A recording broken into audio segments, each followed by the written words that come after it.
Our first panel is looking at reading communities historically, the way that libraries have helped build communities of readers, of scholars, of users, and hopefully some of these also point towards the way the libraries continue to serve this function.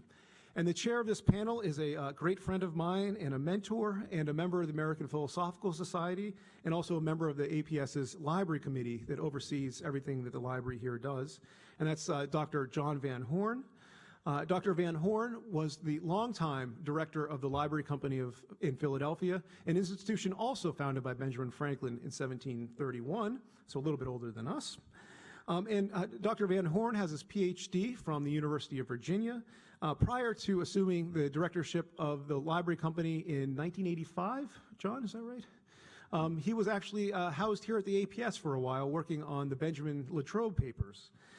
He is also currently sits on the editorial board of the Benjamin Franklin papers at Yale University Press and has recently published a very innovative and I think important digital project on Thomas Jefferson's attempt to construct an early history of the United States. He's the first person to be able to piece together this chronology, and that is now available on UVA University's website, Princeton University's website.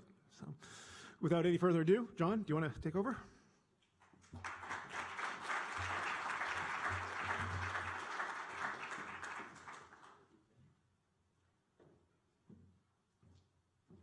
I think my panelists are supposed to join me at this time.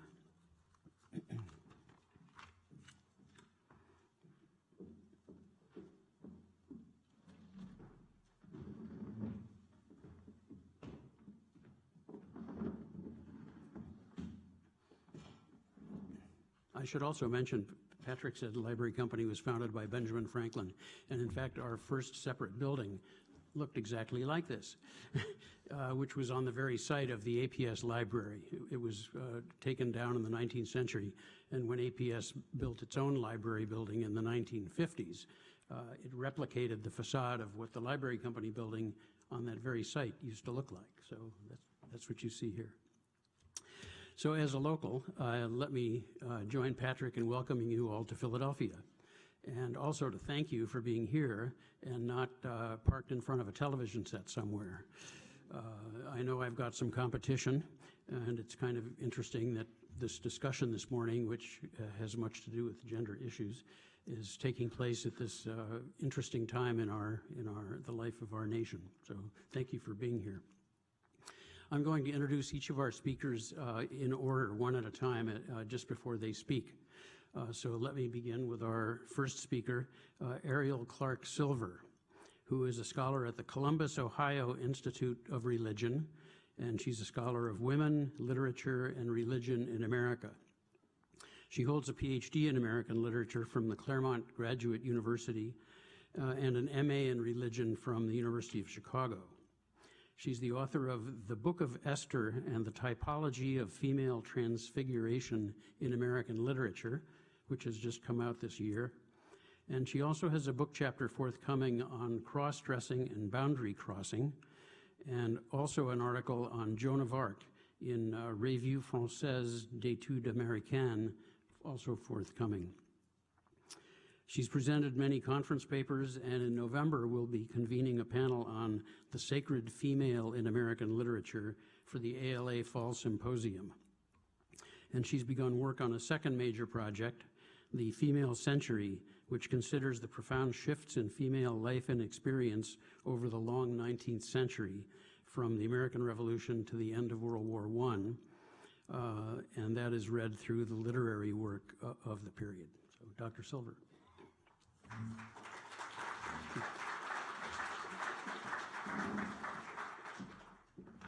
I'm delighted to be able to kick off this conference this afternoon. And my paper is entitled From Literary Salon to Library, the Female Mind and the Art of Reading Across the Color Line. Phyllis Wheatley was given access to the personal library of her masters. Margaret Fuller and Jane Johnston read texts supplied by their fathers. Louisa May Alcott borrowed books from her neighbor, Ralph Waldo Emerson.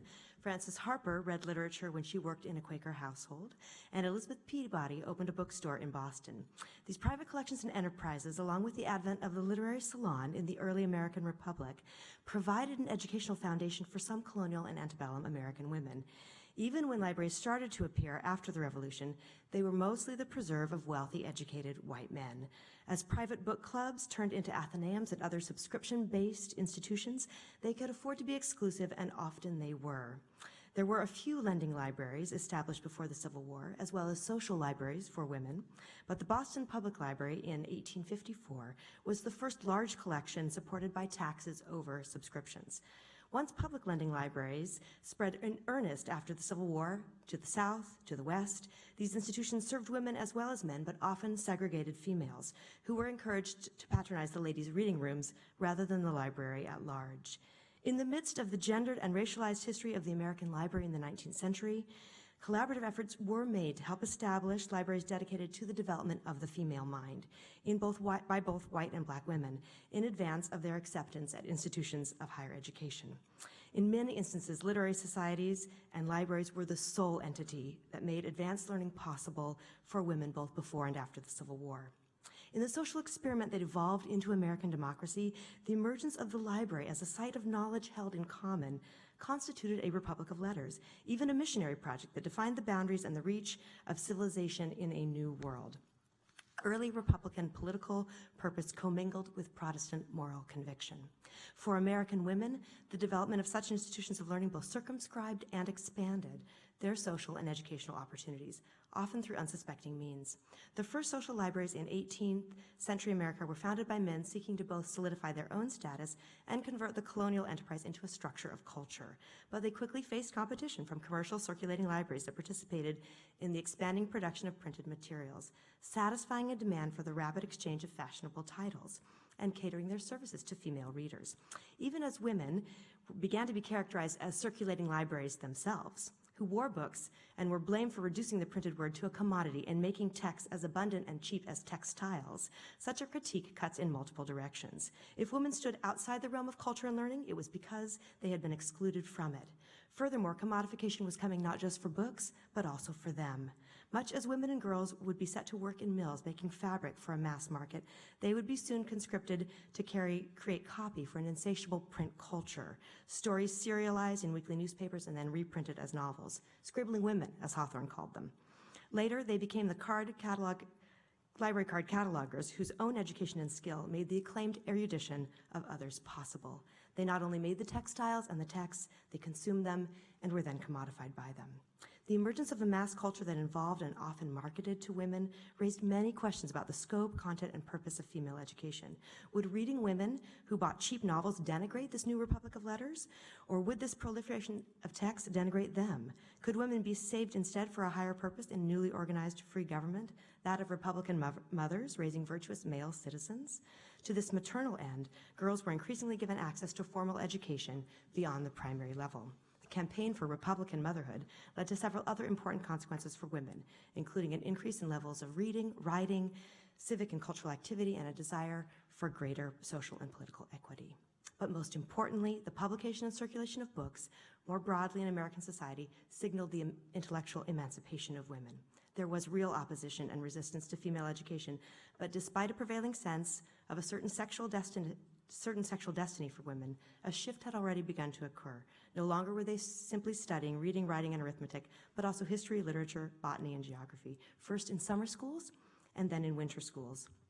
With the advent of female academies, girls often found themselves excluded from schools for boys.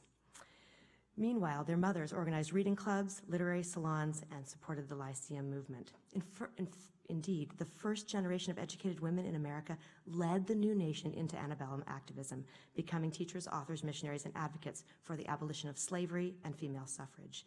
The emergence of such engaged females intent on cultural improvement symbolized for some men all the dangers latent in women's intellectual development. But the presence of an educated class of women aided even the men who then had to compete with them in the marketplace of ideas. The seaport town of Salem, Massachusetts provides an early and important example of how these dynamics across lines of gender and race intersected in the arena of access to knowledge and learning. The Salem Athenaeum, founded in 1810, was one of the earliest libraries outside a major urban center. To join such an institution, one had only to be accepted, something money could not always buy. In such places, gender was often a soft divide, race a more absolute one. Even as the Athenaeum was being established, forces emerged to challenge the racial divide in Salem schools, primarily in the hands of John and Nancy Raymond, who themselves were prosperous free blacks and who led that fight. Later, in 1832, Nancy and her daughter formed the Female Anti-Slavery Society of Salem, the first such society in America. 2 years later, they voted to include white women as well. This advocacy attracted others to Salem, including Charlotte Fortin, later known as Charlotte Fortin Grimke. A young African-American girl came from a family that had been free for 4 generations, but sent from Philadelphia to Salem so she could attend an integrated school. She wrote and published in several publications and kept a journal of her experience teaching black students and nursing black troops in Port Royal. She was not admitted to the Salem Athenaeum during her lifetime, but her literary works have been on exhibit there and showcase the ways in which she read and was read by others across the color line. One journal entry describes her reading of Elizabeth Barrett Browning's poem, The Runaway Slave at Pilgrim's Point, during the trial of a fugitive slave in Boston. How powerfully it is written, she said. How earnestly and touchingly does the writer portray the bitter anguish of the poor, oppressed fugitive. Here is a black woman reading a white woman writing about a black woman.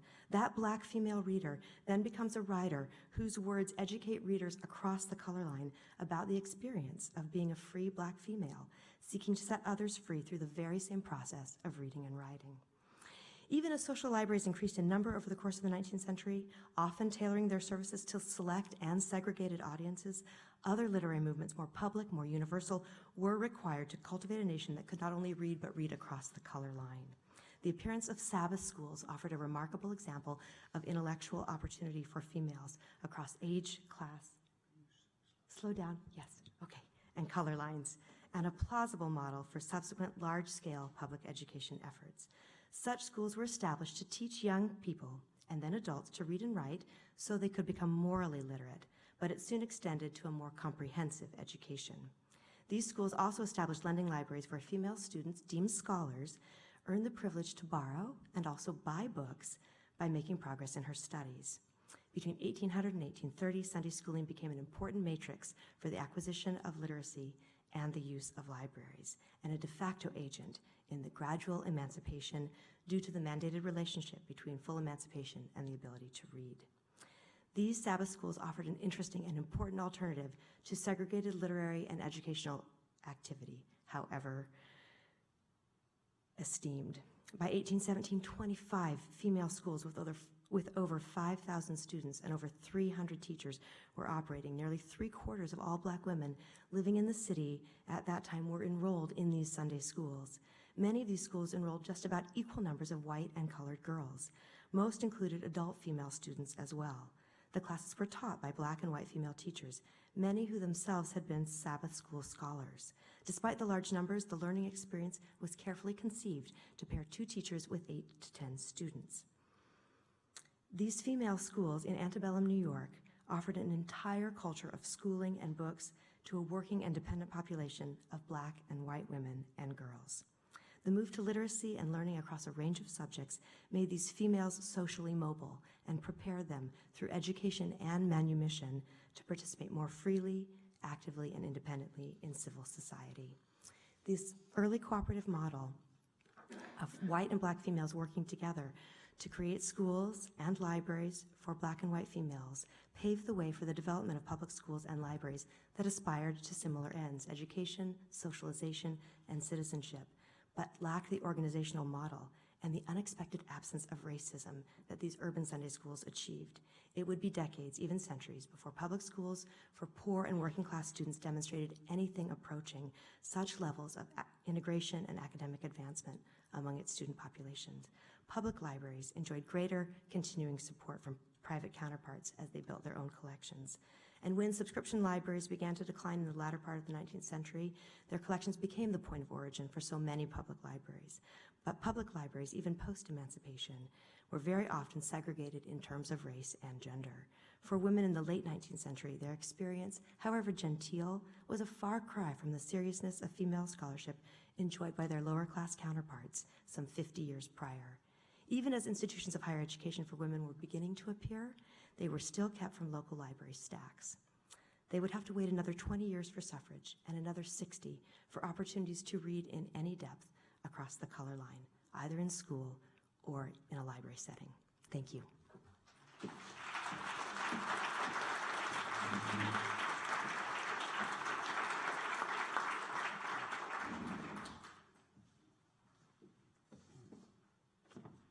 Our second speaker is Sharon Prado. Dr. Prado is a higher education executive with international experience that spans university teaching, departmental administration, executive and nonprofit leadership. She's currently the Director of Strategic Academic Initiatives at the University College Dublin and has previously held positions at Arizona State University and Boston University. She told me a minute ago that her real job is raising money for academic initiatives. Dr. Prado is also a trained musician whose research interests include film, music criticism, the Belle Époque in France, and the keyboard music of C.P.E. Bach. She's contributed to the development of an international bibliographical music database project, as well as publishing articles in the New Grove Dictionary of Music and Musicians, now known as Grove Music Online. Dr. Prado.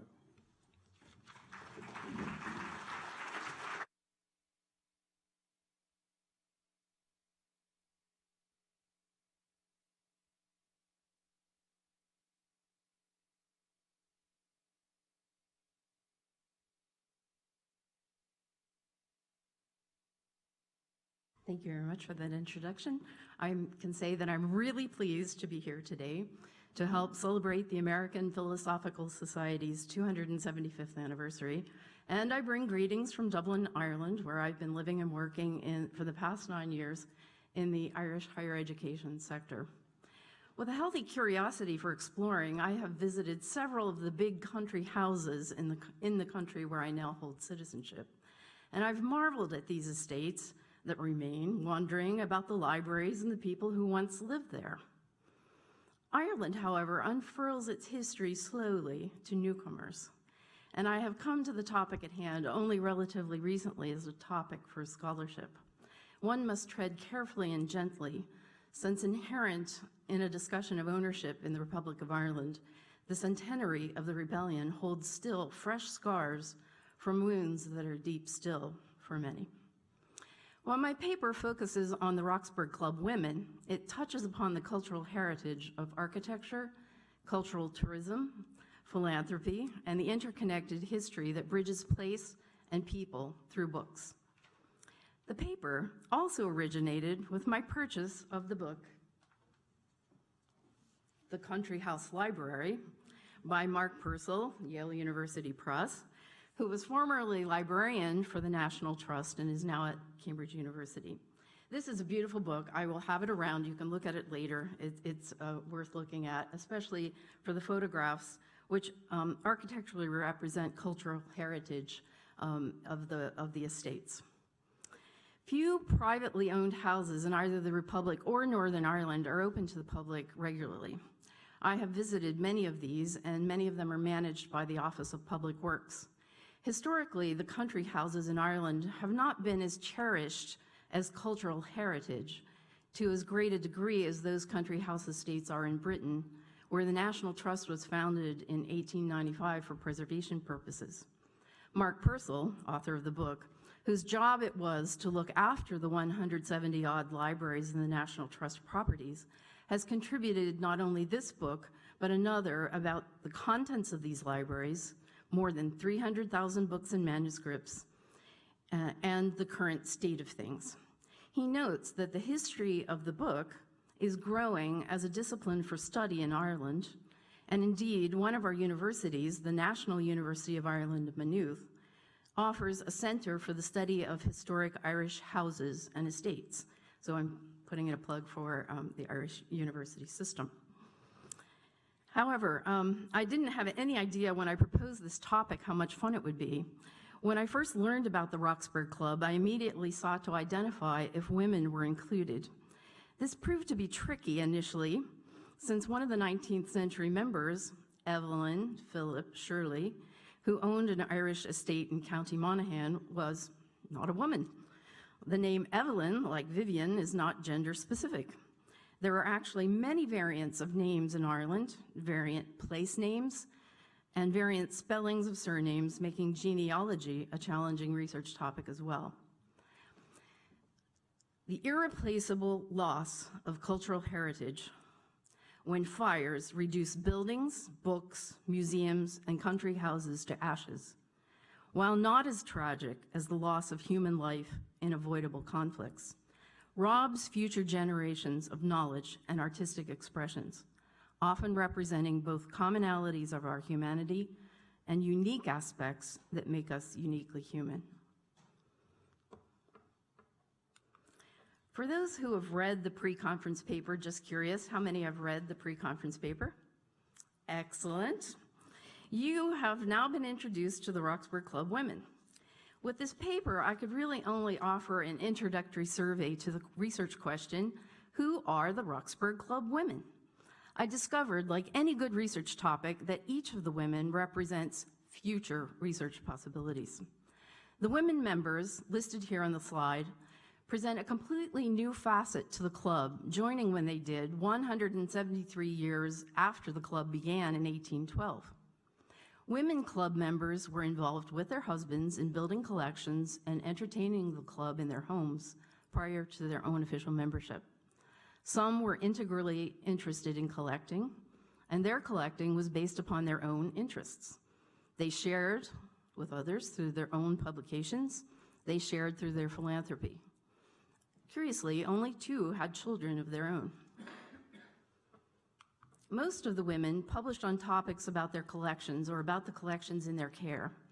A preliminary bibliography of each of their contributions, which was not included in the paper, finds a total among them of at least 20 books, numerous essays, exhibition catalogs, articles, film. Not only did they collect books, but they created books. Through bequests and lifetime gifts from their own collections, they generously shared resources to the benefit of university libraries, museums, archives, and the public, as noted in Figure 3 of the paper and on this and the following 2 slides. Of the 6, only Jane Wrightsman had no links to the British peerage as an American. Others received titles through marriage or through recognition of their philanthropic activities. Figure 3 of the paper, which is reproduced here, summarizes in one place the year when each of them joined the Roxburghe Club, the estates where they lived and housed their collections, their spouse or spouses, and their titles, if they published and presented to the Roxburghe Club a book from their collection, and the 21st century institutions which have benefited from their activities. I chose for this presentation to focus on the 3 books presented to the Roxburghe Club by these 3 women, Mary Hyde Eccles, Jane Wrightsman, and Lady Victoria Getty. It would be interesting to delve further into the reasons that they selected the books that they did to share with the club. This would require additional research. For example, the book that Lady Getty presented is by a woman artist and calligrapher, Esther Inglis, Kello. The Oxford Dictionary of National Biography article about Esther Inglis notes that there are 59 known manuscript books by Esther Inglis, often dedicated to royalty or to other wealthy patrons. She created miniature books, another example of rarity described in Diblin's Bibliomania. There is a self-portrait by Esther Inglis at Houghton Library at Harvard from 1606, and her manuscripts populate other rare book collections, such as at the Morgan, the British Library, and in private collections. So these are the 6 women. I quickly realized after proposing this topic that I could not do justice to a discussion of Irish libraries' connections to the Roxburghe Club and had to restrict myself to mentioning only the few that I did. For example, other private collections like the Benjamin Ivy Library is a collection of more than 5,000 items housed at Farmley House, pictured here, that belongs now to the Marsh's Library Collection, in turn managed by the Office of Public Works, an Irish government agency in charge of all national monuments and national historic properties. The library collection was built by Benjamin Guinness, 3rd Earl of Ivy, and given to the Irish state in 2009. Farmley House serves as the official guest residence and is located in Phoenix Park, one of the largest urban parks, also home to the U.S. Ambassador's residence and President of Ireland's home, formerly the Viceregal Lodge. I also did not have time to discuss how Peregrine O'Clery, historian to the O'Donnells, took his manuscripts to County Mayo when he lost his lands in 1632. The manuscripts were returned to Dublin and now are at the Royal Irish Academy in Dublin. The impact of the Protestant ascendancy is the elephant in the room when considering what big houses meant and why houses and libraries burned.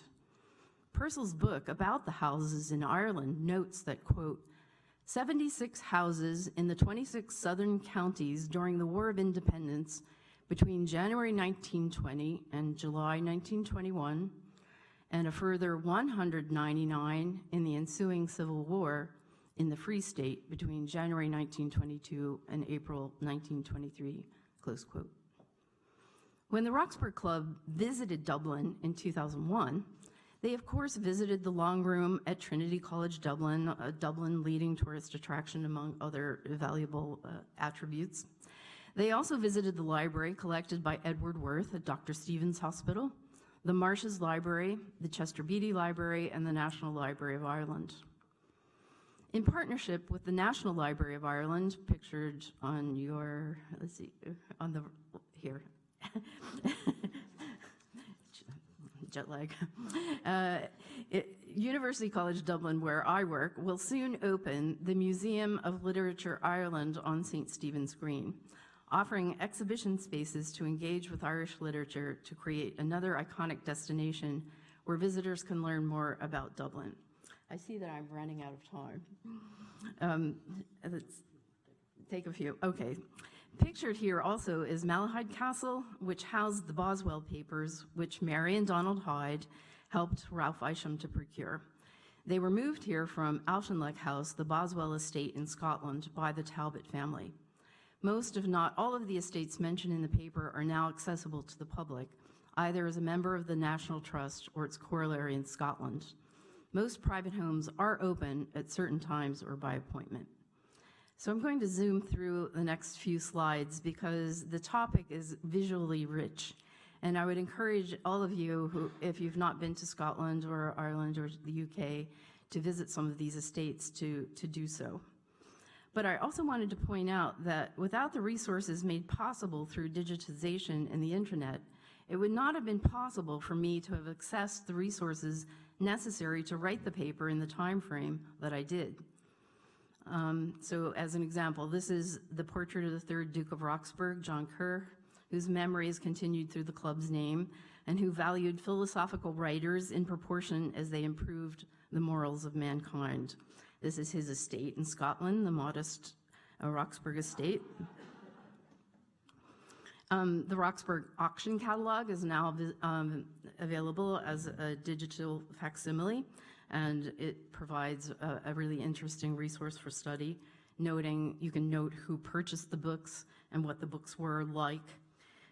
Philosophical titles include The Court of Civil Courtesy, published in 1577, The Excellent Woman, 1695 in 2 volumes, The Ladies' Library, a 3-volume set in 1714, and so on.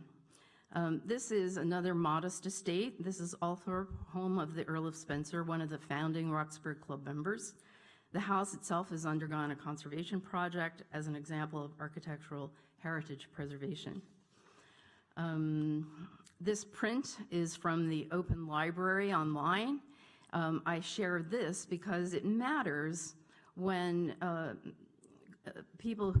when libraries digitize rare books. It matters how they do it and how they make them either more or less accessible. For instance, the Chester Beatty Library has really visually beautiful materials, but the digital images displayed on their website require the end user to have Flash installed in order to be able to enlarge the images.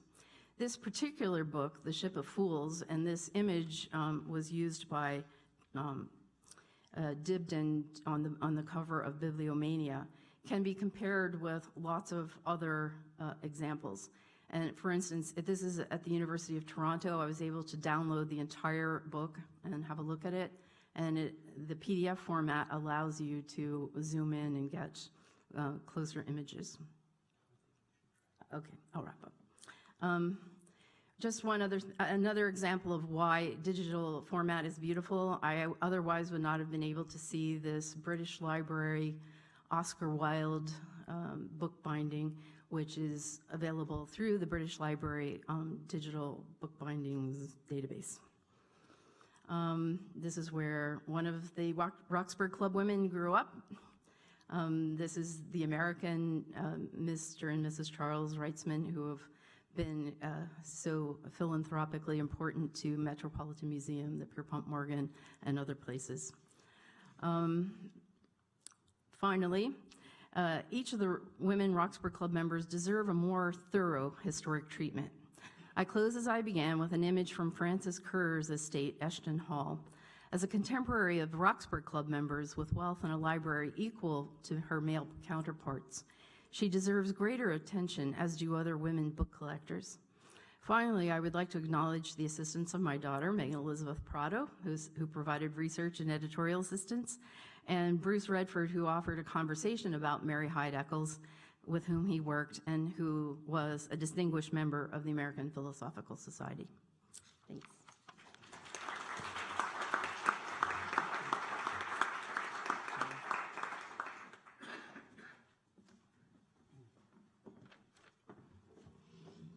Our third and final speaker in this session is Jonathan Rose, who is truly a pioneer in the field of book history. He received his PhD from the University of Pennsylvania and is now the William R. Kennan Professor of History at Drew University, where he has directed the graduate program in history and culture. He was the founding president of the Society for the History of Authorship, Reading, and Publishing, and continues to serve as an editor of the journal Book History. His prize-winning books include The Intellectual Life of the British Working Classes, The Holocaust and the Book, The Literary Churchill, and Reader's Liberation. With Simon Elliott, he's soon going to publish a second and expanded edition of A Companion to the History of the Book. His scholarship then has always focused on libraries, both personal and institutional, and readers, both ordinary and eminent. His next large project will be a study of what John F. Kennedy read, and his work has been translated into Chinese, Russian, Italian, Flemish, and Lithuanian. Professor Rose.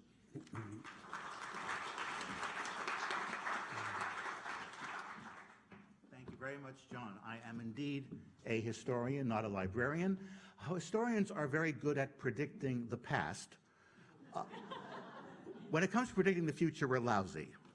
I can say that because about 15 years ago, in 2003, I published an article, Alternative Futures for Library History, published it in the journal Libraries and Culture, predicting what I thought the future of the field would be.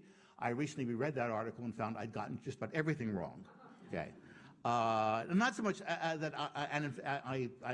forgive me, I won't be able to attend the final day of this conference on Saturday when you discuss the future of libraries just as well. I'll get it all wrong again. Okay. But it wasn't so much that I didn't foresee certain very important developments. For example, the tech revolution, which I should have seen was about to break out.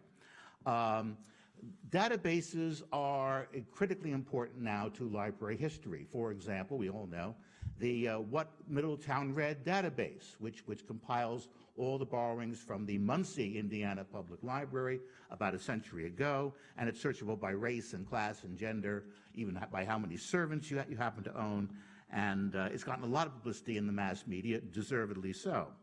And some of the conclusions it leads to are unsurprising.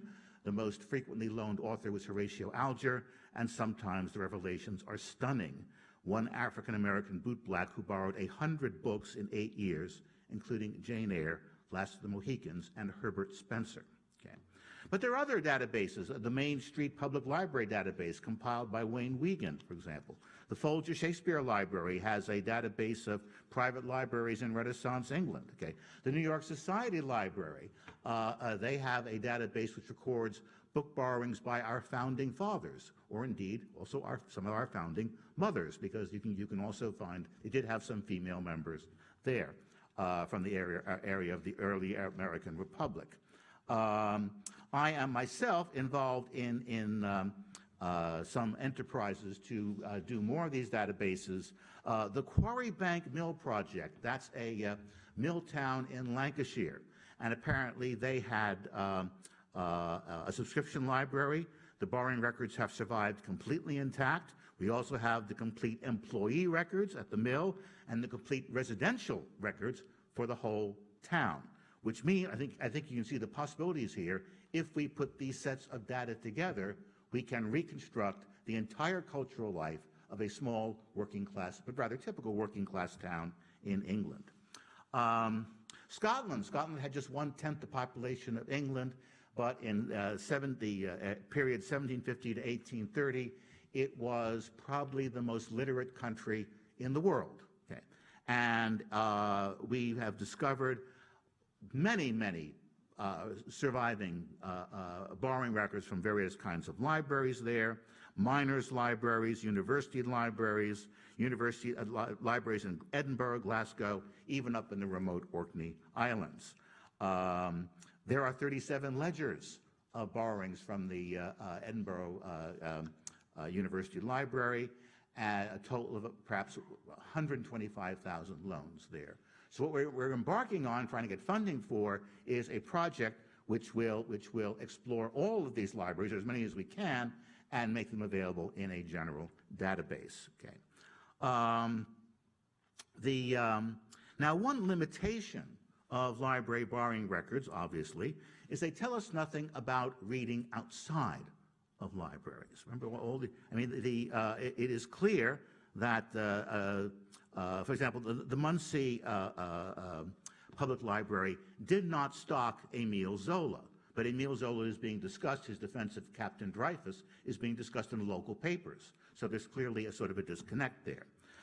We have, of course, done studies of libraries of famous personages, aristocratic personages, but I think that for the future of library history, we should more and more study the personal libraries of very ordinary people, the common readers. Okay, and one study I stumbled across was a study conducted in 1943 of every single book in a black public housing project in Louisville. Okay, about 600 apartments. About half of them had libraries of some kind. A young librarian named Juanita Offutt had actually investigated that, and what did she find? In some ways, she found things that we would have expected, the same things that we would have found in a typical white home library: romances, crime thrillers, religious tracts, Tarzan, Sherlock Holmes, Dale Carnegie. By the way, one of those popular books was How to Win Friends and Influence People. In the whole Charles Dickens, Victorian poets, not modernist poets. There were none of them. Middlebrow fiction, some classic great books, and an exact total of 17 sex manuals. Okay, and it's not pornography. These were common sense guides to fulfillment in married life. Okay, which were available at the time. Now, but one of the things that Juanita Offutt, the investigator, was clearly disappointed by, there were very few books on what she called Negro life, or black authored literary works. Occasionally, she came across a copy of Richard Wright's Native Son, but measured in terms of both personal book ownership and loans from the local segregated public library, the most popular novel in this housing project, Beecher Terrace, was, you're all sitting down, Gone with the Wind. Okay. And in my book, Reader's Liberation, I sort of discuss this, and I try to explain why this was, in fact, the most popular book among this black community. That's one development I think we should be pushing forward. The other is studying the history of the archive. Okay. And as a historian, I have to confess, historians live in archives, for God's sake. We can't function without archives, but only recently have we come to the realization that archives have a history. Okay? We can only reconstruct history if certain documents are saved, and if they're accessible, and if they're not destroyed, and if they're not hidden somewhere. And therefore, I would say at this point, every PhD student in history in their first year should take a course on the history of archives. Just simply to find their way around it. There is an organization, ICORA, the International Conference of the History of Records and Archives, which has been active and is promoting this kind of study. In the journal I edit, Book History, is a very good article by Elizabeth Yale, 2015, a survey of the historiography of archives. We recently are told by our publisher that on Project Muse, this is the single most downloaded article ever published in the journal Book History, which shows there's a great deal of interest, I'd say, both among our archivists as well as public historians. And given that book history is all about documents of all kinds, written or printed, I think that we as library historians, as book historians, have to pay more attention to this new and very, very promising field. After all, I mean, there's in a recent book, The History Thieves, Ian Cobain has written a popular history of archival history that reads like a dark spy thriller, because in fact that's what it is. And he talks about Operation Legacy, under which British colonial officials, when they were decolonizing, when they were pulling out, either removed or destroyed records of the colonial administration, because they didn't want people to know what they had actually done in many of these countries. Only recently have they been uncovered. Carolyn Elkins, a historian, tried to expose some of the atrocities committed in putting down the Mau Mau revolt in Kenya, and managed to file a lawsuit and managed to force the Foreign Office to admit they had 300 boxes containing 1,500 files, which in fact illustrated some terrible things, killings, castration, and so on of prisoners. So a lot of what we should be doing as library and archival historians is try to uncover these hidden archives wherever they may choose to be. And one other final development, that I think is worth pursuing, was something I would call the literary history of politics. In other words, what was in the personal libraries of great political figures? Can we, by studying these libraries, can we understand their politics? I think we can. And studies have been written about the libraries of politicians of all ideologies. Benjamin Disraeli, William Gladstone, his famous library at Horne, Thomas Jefferson, Adolf Hitler, okay? Barack Obama, reading Obama, and yes, I did do a study of Winston Churchill and his reading, and yes, I hope to now do another similar study on JFK. I guess you could call that a new frontier in library history. Thank you very much.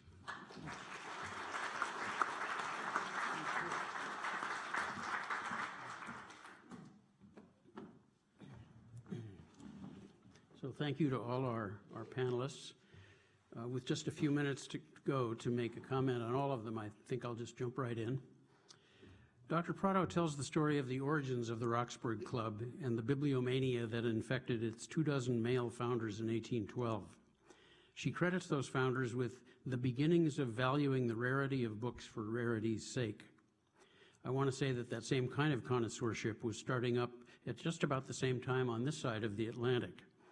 There was a Philadelphia merchant named William Mackenzie who was seriously and aggressively collecting books for their rarity, beauty, bindings, and provenance as early as 1800. And in 1828, upon his death, the library company acquired about 8,000 volumes from his library by bequest or by purchase at auction. Now, he was a rather singular individual, so his collecting did not spawn in the U.S. the same kind of reaction and response that the sale of the third Duke of Roxburghe's library had in England. But nonetheless, it was an important beginning of that same kind of phenomenon here in America. But it would be more than 50 years after Mackenzie's death before the Grolier Club was founded by 9 men in New York in 1884. After narrating that early history, Dr. Prado then goes on to describe in detail the 4 current women members among the total of 40 members of the Roxburghe Club, as well as 2 earlier women members now deceased. What I found interesting is that it was the first woman elected, Mary Hyde, later Viscountess Eccles, who stands head and shoulders above the other 5, in my view. She was one of only 2 Americans among the Roxburghe 6, and she was elected in 1985 rather begrudgingly, according to Dr. Prado's account. She was one of only 2, the other being Lady Victoria Getty, who were the wife or widow of a member of the club. But the Viscountess Eccles, both of whose late husbands, had been members of the Roxburghe Club, was in her own right a collector, scholar, and philanthropist of such renown that her own eligibility is beyond question. Indeed, with her PhD from Columbia, her authoritative scholarship, and numerous publications on Johnson and Boswell, the Thrales, George Bernard Shaw, her philanthropy and gifts of collections and funds to many institutions, and her election to APS and other honors, she was truly in a class by herself. Local note is that Mrs. Hyde gave a presentation here to the Philobiblon Club of Philadelphia in 1968 about the ebony cabinet owned by Johnson that she had bequeathed to Yale University Library. But the other 5 members of the Roxburghe 6 certainly had their own areas of expertise and accomplishment, to be sure, but in several instances their collections were inherited from husbands or fathers, and those women, I think, can be more viewed as custodians and stewards rather than as creators of their collections. All of these 6 were and are aristocrats operating in a rarefied environment of almost unimaginable wealth and the leisure to pursue their acquisition of the most beautiful and desirable objects, and their philanthropy benefited primarily elite collecting and educational institutions.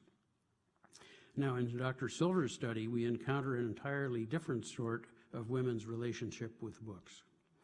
Dr. Silver sees a strong demarcation between the colonial and antebellum years and the post-Civil War 19th century years. For the early period, she tells a story of progress of female letters. That is, she sees continual improvement and an upward trajectory for girls and women in the areas of academic advancement and integrated education. She speaks of increased access to formal education beyond the primary level after the Revolution, of the intellectual emancipation of women by commercial circulating libraries, and of the development of widespread educational forums for both adolescent and adult females, leading to a new kind of freedom. Women who were exposed to and took advantage of such opportunities then went on to become the teachers, authors, missionaries, speakers, and advocates for the abolition of slavery and for women's suffrage. After the Civil War, the situation apparently changed dramatically, with public libraries having supplanted subscription libraries and other kinds of libraries, being, quote, very often segregated in terms of race and gender. For women of the late 19th century, their experience was a far cry from the seriousness of female scholarship enjoyed by their lower class counterparts, both black and white, some 50 years prior, end of quote. I can't entirely agree with this rather stark contrast. Dr. Silver tells this story by looking at several northern urban institutions, the Salem Athenaeum, the New York City Sunday School movement, the New York Society Library, and the Boston Athenaeum, and extrapolates from these examples to broader generalizations about the nation. I fear that her view of the early years may be too sanguine. Yes, there were certain opportunities available to certain girls and women in certain places, and they made the most of them. Her example of Charlotte Fortin is certainly an excellent example. But those, I think, were pretty exceptional cases. America was a large country growing rapidly, and Dr. Silver concedes that in early urban centers, women, both old and young, worked 6 days a week, all year long. And I think that statement could easily be applied to rural America as well.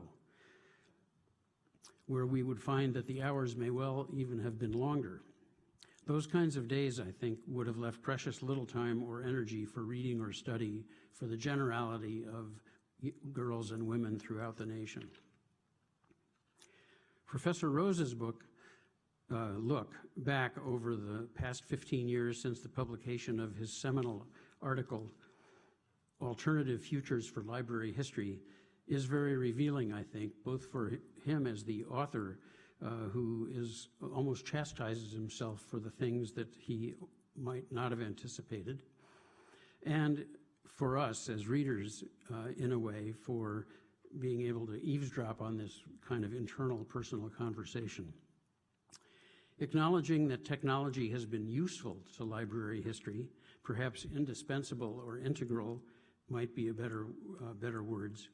He mentions a number of studies that have relied on the computerization of records, such as the What Middletown Read project, and similar explorations of readership in Finland, Renaissance England, and various American cities and regions, and even nationally, such as the Davies Project at Princeton. He mentions projects underway in England and Scotland that hold the promise of revealing in detail the literary lives of small communities and entire nations. Professor Rose also admonishes us to pay attention to books read outside of libraries. I was especially intrigued by this account he mentioned of Juanita Offit's survey of the books in the homes of the Black residents of Beecher Terrace in Louisville in the 1940s. If you're interested in that subject, he has written about it further in his recent book, Readers' Liberation, and also there was a nice piece in the Washington Post this past February about that project and his work on it. Now, turning now to archives, which he mentioned at the end, it was shocking to me to read of the wholesale destruction of the records that are needed to tell the full story of colonial regimes from earlier eras, be they British, Dutch, Belgian, American, Guatemalan, or South African. Hence the importance and relevance of Professor Rose's trenchant observation. No institutional memory is possible without archives, and those memories are shaped by what archivists choose to preserve, hide, or destroy. So let me end with a confession of sorts on that score. When I arrived at the library company in 1985, my practice was to keep 2 copies of every outgoing letter, one for the subject file and one for the chronological file. This was a practice I picked up from my mentor, who happened to be the librarian here of the Philosophical Society. But with the advent of email around the turn of the century and the proliferation of messages and attachments, both formal and informal, I fell out of that habit and only made and filed hard copies of what at the time I deemed to be really important, essential communications, both incoming and outgoing. And I doubt that I was alone in this practice, and probably there are still people who do the same thing. So I suppose the full record exists somewhere in the ether, and it may come out at some day, maybe as the result of a subpoena. But future historians of the library company, I think, will be challenged to find as complete a record for these more recent years as exists for the earlier eras. So mea culpa, and may the problem of archiving electronic records be solved soon. So we have not quite 15 minutes left. Let me first turn to the panel and ask if they have any questions for each other. We'll allow just a couple of minutes for that so that we make sure we have time to take any and all questions from the floor. Microphone's on. Today's working.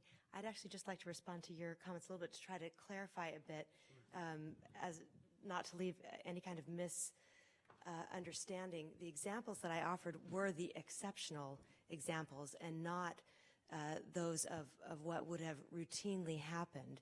Indeed, in many ways, things got much better for women after the Civil War. They became the librarians as libraries were established in post-Civil War South and as people migrated west as well. But what I was looking for were examples where there was some kind of dialogue across a fairly strong racial divide. And it is as true in rural areas as it is in urban areas that antebellum girls and women had very little time for reading, and hence the development of both summer schools and Sabbath schools. The first corresponding with rural activities, Saturday schools or summer schools were started for girls who were working in the home during all the other months, and it was the only time when they could get any kind of education. And these Sabbath schools were a very similar operation. It was about the only time to try to provide an opportunity for girls and women to learn how to read. So it's not that their educational opportunities were so much more pervasive or so much more profound in those early years, but rather these were a few exceptional examples of some opportunities that did exist, and an example where I saw a kind of dialogue occurring that did not occur quite as readily in the years, particularly post-Reconstruction. So I just wanted to provide that clarification. I'm fine. I'm I'm fine opening up to the audience. Yes. Questions for the panel? Yes, ma'am. Dr. Rose, you said you had a theory on why Gone with the Wind was the most popular book at Beecher Terrace? Right. Yes, briefly. There is no direct evidence of reader response. We know which books people had. We don't know, actually, which ones they actually read, although it is the most frequently borrowed book from the local segregated public library, which also had some black literature in it as well. My theory was that, first of all, I mean, let's face it, it's a terrific read. I mean, it's just a page turner. It was obviously very, very popular. Many of the residents, no doubt, were domestic workers, and maybe that their white employers gave them it as a hand-me-down, so to speak. Another issue might be it does have some very vivid black characters, and these people may have been the grandchildren of slaves, and maybe their grandparents like to reminisce about the Civil War and that whole era and that whole world, and maybe this book evoked it for them. As for the racial prejudices, which were obvious, well, you know, at the time, those prejudices pervaded most books of the period, and I think a lot of some responses we get from black readers suggest that we simply have to discount that. I mean, you have to take that as a given and read in the book what is viable and filter out the rest. Yeah.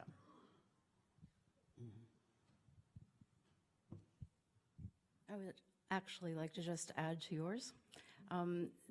University College Dublin has the library of Eamon de Valera, and I don't know that I don't know because I'm not an expert in that area, if anyone has written about his library. I'm going to tell my grad students if looking for a dissertation topic. I have a question for Dr. Prado about the movement from these private collections into public collections. It certainly became an important phenomenon in America, and I think the importance of these private collections really cannot be overstated. I talked a bit about the Salem Athenaeum. Much of its early collection came from a woman named Susan Burley, who was literate in several languages and who bequeathed both money and her entire really fairly expansive collection to the Salem Athenaeum toward the end of her life. And so I'm just wondering about how some of these private collections have made their way into a larger public sphere. Well, I mentioned in the paper that the Althorpe Library, collected by Earl Spencer, was sold and became the core to the University of Manchester John Ryland Library. So it was sold in the late 19th century, like I don't have the exact date, it's in my paper, but around 1890-ish. And I think the burden of maintaining both the country estates and the libraries were sold, you know, that was, it caused people to have to consider what they would keep and what they would give away. And the bequests by Mary Hyde Eccles were after her death. You know, the Eccles collection to the British Library and so on. So there's a variety of reasons why they moved into the public sphere. And some of these country estate libraries are open to the public, but they are still in private houses. So you have to, make arrangements and so on.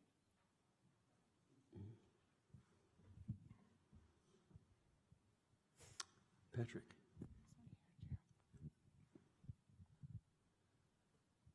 I have a question for Ariel about the Salem Athenaeum in particular, but maybe you can speak more generally about the nature of subscription libraries then, and maybe a little bit you can speculate about now.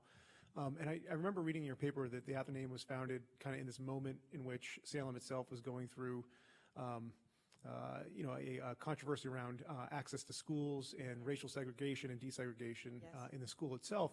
And so I couldn't help thinking how the Athenaeum itself, was related to what was happening in the society in Salem more generally. If you could talk about that bridge between society writ large and then a private subscription library, and then in particular, who was involved in engaging discussions about access to the Athenaeum? They must have had a board of directors. Who were the board of directors? How were they elected? How did they make decisions? What was the relationship between the board of directors and the subscribers? It's a terrific and large question. I don't know all the answers, but I'll tell you what I do know, or share what I can. First, I want to note that Salem was interesting in this regard. I mentioned that it was, not a major urban center, but it had this early subscription library, but it was an important port, right? So if you go up there even now, they have a wonderful national park, and you can learn quite a bit about the kind of wealth that was flowing in and out of Salem. So it's not surprising to find a subscription library there. I was interested to find that there were early female members, including members of the Hawthorne family. And so that was a little different. I mean, there are kind of these generations of female membership at these subscription libraries. First, widows, you get your husband's membership if he passes away.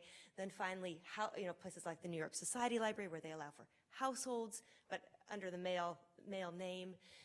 And then finally, women at some point are allowed to own memberships in their own right. But this happens early in Salem, and so that's quite interesting. I don't know that I could tell you who all of the original members were. For some other libraries of that provenance or of that period, there were female as well as male establishing members, like at the New York Society Library. I don't know about whether there were female establishing members in Salem. But it is interesting that they tackle some of these racial questions so early, at least in the school setting, but they don't in the Athenaeum. And I think it's even not until 1960, and when the Salem Book Club, that Susan Burley, this early donator and collector, that Salem Book Club, which was kind of a female entity, is finally absorbed into the Salem Athenaeum. So while there were female members, I don't know that it was primarily a female reading space, and it certainly was not a reading space that extended to African Americans in the community, even though there were such interesting, wealthy African Americans living there and other people flocking there because of the more liberal approach in the schools. That's probably what I can tell you. Patrick, I could also say that regarding the library company, founded in 1731, the first women members came along in 1769 by virtue of the library company having acquired another smaller institution. And then another woman member became a shareholder in her own right later that year. But I think at many subscription libraries, the library company being one, and probably Salem and others, you find that women are checking out books using the membership of their husband. So it wasn't as if the collections were completely off limits to women. They were in some degree accessible. And I'll just add that there's the Redwood Library in Newport, Rhode Island, also founded during this same period. The Redwood. The Redwood, yes. They not only allowed females to be members, but they often developed collections that they thought would be particularly interesting to them, as they did in Charleston, South Carolina. And then you mentioned the gendered spaces in libraries later in the 19th century. The library company had one of those as well, a ladies' room with a ladies' librarian at a building that we opened in 1880. But again, I don't think that precluded the women from having access to what else was in the building. Depends on the library. There were some where they were at least encouraged to spend their time, and books were brought to them. They weren't allowed in the stacks. But that's not the case at every subscription library. In fact, I think it wasn't the case at most subscription libraries. I think it was in some of these early public libraries where there were, post-Civil War, where there were gendered spaces created. And the collection was not entirely on limits. We have a question in the back there. Thank you. Thank you.